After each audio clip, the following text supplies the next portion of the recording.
Narayanpur unity. হ্যাঁ, তো আমরা বাড়ি করতে পারি, তোর বাড়ি তোর তো ভাষা ইন্ডিয়া তো আমরা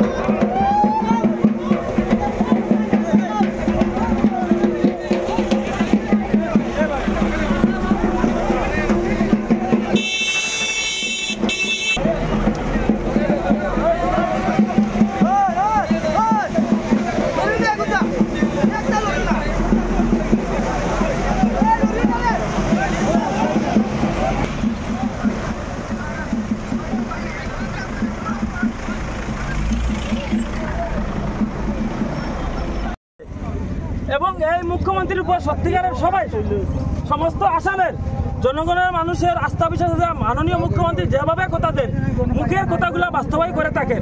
আজকে ওনাদেরকে আমরা সমস্ত জলমিত্র লাইনে দাঁড়িয়ে আমরা স্বাগতম জানিয়েছি। উনিও হাত নাড়িয়ে আমাদের স্বাগতমে গ্রহণ করছেন।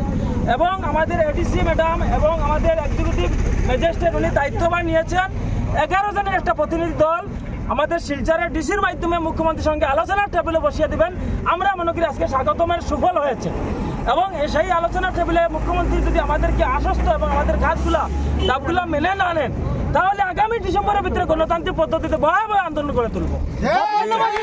আজকে আমাদের মুখ্যমন্ত্রী সত্যিকারের একদম আমি মনে করবো একে একে স্বাগতম গ্রহণ করেছেন, কেননা একদম স্লো গতিকে হাত নাড়িয়ে গেছেন। উনি নিশ্চয় জলমিত্র ডেস্ক এসেছেন এবং এরা কারা জলমিত্র উনি অবগত হয়ে গেছেন। এবং সেই স্বাগতম জানানোর পরিপ্রেক্ষিতে আমাদের শিলচর জেলার এডিসি এক্সিকিউটিভ ম্যাজিস্ট্রেট এবং এডিসি ম্যাডাম আমাদের দায়িত্বভার নিয়েছেন। শিলচরের ডিসি স্যারের মাধ্যমে মুখ্যমন্ত্রীর সঙ্গে জলমিত্রের বিভিন্ন সমস্যা নিয়ে আমাদের বরাকের 11 জন প্রতিনিধি নিয়ে আলোচনার টেবিলে বসবেন।